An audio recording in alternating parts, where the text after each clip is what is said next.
Hi guys, welcome back to my channel microbial facts. तो आज हम पढ़ने वाले हैं इंटमोबिया हिस्टोलाइटा के बारे में। इंटमोबिया हिस्टोलाइटिका यह एक पैरासाइट है। This parasite causes the diarrhoea to the human beings. यह एक ग्रीक वर्ड है। अमीबा का मीनिंग होता है changes in the two form. So first form में चेंजेस होता है trophozoite and then it convert into the cyst. तो ट्रोपोजॉइड जो है वो मोटाइल है, लिविंग, जो कि ह्यूमन बींग्स में लिविंग रहता है, लिविंग में रहता है। And second which is a cyst. Cyst ये नॉन मोटाइल स्टेज में रहता है, रेस्टिंग फेज में रहता है और इन्फेक्टिव स्टेज में रहता है। और अराउंड 2 to 3 मंथ ये आराम से इन्वायरमेंट में रह सकता है। देन इंटोमोबिया हिस्टोलाइटिका जो ये पैरासाइट, ये यूनिसेलुलर ऑर्गेनिज्म है।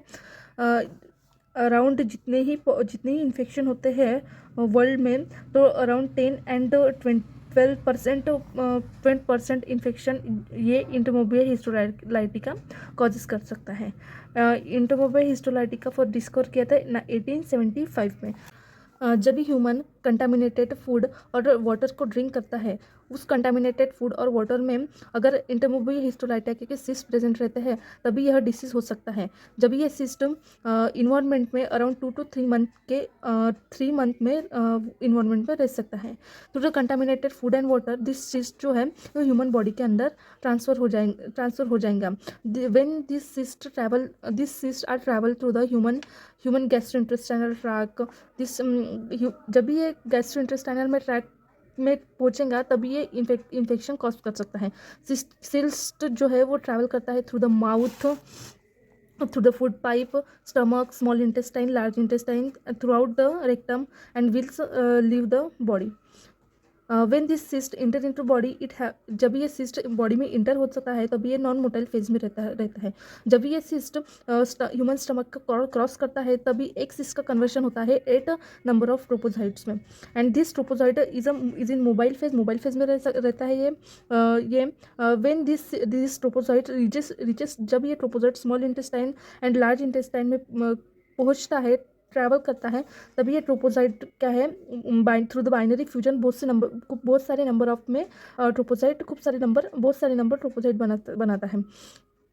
Then it start multiplying the number of tropocyte. This tropocyte again making the tropocyte binary beings. The cysts are present in the form of a feces and stool in the in the environment. Entomophagy histolytica make a many number of cysts in the human body because through the feces and stool it will be again infected the human body. जो इंटरमोबिया histolytica human body के अंदर ही cyst बना सकता है। इंटरमोबिया histolytica जो है तो human body के अंदर ही सिस्ट बनाता है, क्योंकि क्योंकि उनको दूसरे ह्यूमन बीइंग को भी इन्फेक्टेड करना है through the cyst, through the faeces and stool. Large intestine में वर्क करता है, तब ये टू टाइप्स में वर्क करता है, which is a non invasive and invasive. जो नॉन इन्वेंसिव है वो ज़्यादा खतरनाक नहीं रहते हैं ह्यूमन बीइंग के, लेकिन जो इन्वेंसिव फेज है वो डेंजरस रहता है ह्यूमन बीइंग के लिए। तो चलिए समझते हैं non invasive phase. Non invasive phase में हम this non invasive types of is not dangerous. मैंने आपको पहले बताया कि ये डेंजरस नहीं रहते हैं। Epithelial cells of the collagen are present in the large intestine. Epithelial cell जो है वो प्रेजेंट रहते हैं लार्ज इंटेस्टाइन में। ऑन द एंड उसके पीछे में ब्लड, एंड उसके पीछे में क्या रहते हैं, ब्लड स्ट्रीम्स रहते हैं। ये जो है ये ब्लड स्ट्रीम है। Through the upper portion of collagen scale it have the mucus layer रहती है अपर पोर्शन में। And this trophozoite gliding into the mucus layer and here they form the cyst. So समझिए non invasive phase. Large intestine में epithelial cell present रहता है, उसके backward क्या रहता है, ब्लड स्ट्रीम प्रेजेंट रहता है, और उसके फॉरवर्ड में म्यूकस लेयर प्रेजेंट रहती है। सो ट्रोपोजाइट का कन्वर्जन होता है सिस्ट में। थ्रू द ट्रोपोजाइट का कन्वर्जन होता है सिस्ट में। ट्रोपोजाइट क्या करता है, ग्लाइड करता है म्यूकस मेम्ब्रेन को, and there is a formation of cyst. So यहाँ पे कोई डेंजरस नहीं करता है नॉन इन्वेसिव फेज में, लेकिन जो इन्वेसिव फेज में वो डेंजरस रहता है। उससे देखिए, in the invasive phase it become dangerous to the human being, it will impact the, जब ये इन्फेक्ट करता है ह्यूमन बीन को this invasive phase infected to the humans human liver, human lung and brain also. This non invasive type of trophozoite do not glide to the mucus membrane. देखिए, जो non invasive phase में जो mucus membrane में था वो क्या करता है, ग्लाइड करता था, लेकिन इस फेज में ग्लाइडिंग नहीं करता है. This tropocyte damage to the epithelial cells of the collagen. Then it damage to the bloodstream also. And through this process, the human feces and the blood also present here. देखिए समझते हैं. ये जो है epithelial cell of the collagen and this is the blood stream. जब ये mucus layer में travel करता जाएगा ट्रोपोसाइट, तो ये ट्रोपोसाइट डैमेज करता है म्यूकस लेयर को एंड इपिथेलियल सेल के अंदर जाता है.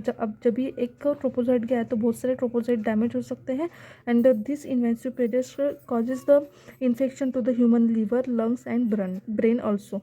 सो this invasive phase is a dangerous to the human. चलिए और भी देख लेते हैं.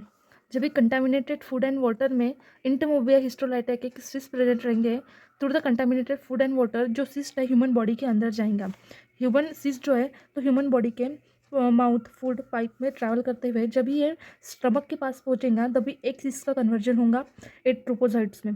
एंड जब ये जब ये लार्ज इंटेस्टाइन में रहेंगे तभी 8 जो कि ट्रोपोसाइट्स है वो थ्रू द बाइनरी फ्यूजन बहुत से नंबर ऑफ ट्रोपोसाइट्स बना देगा, मतलब ये मल्टीप्लाई हो जाएगा.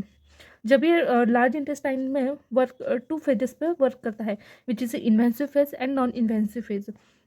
इन्वेंसिव फेज जो है वो डेंजरस नहीं होता है, बट जो नॉन इन्वेंसिव फेज होता है वो डेंजरस फेज होता है. नॉन इन्वेंसिव फेज में जो कोलेजन लाइनिंग है वो क्या हो जाती है, रप्चर हो जाती है and collagen lining blood stream वो क्या हो जाती है, रप्चर हो जाती है, डिस्टर्ब हो जाती है. इसलिए ये नॉन इन्वेंसिव फेज डेंजरस हो जाता है. ट्रोपोसाइट्स जो है वो सिस्ट बनाता है ह्यूमन बॉडी के अंदर. जो सिस्ट है वो cyst through the rectum, stool and faeces में इन्वायरमेंट में पास आउट हो जाएगा और ये लाइफ साइकिल अगेन कंटिन्यूस होते रहेंगी through the another person. I hope आपको ये वीडियो पसंद आए. अगर वीडियो पसंद आए तो चैनल को लाइक, सब्सक्राइब एंड शेयर जरूर कीजिएगा. मिलते हैं नेक्स्ट वीडियो में, तब तक के लिए बाय बाय.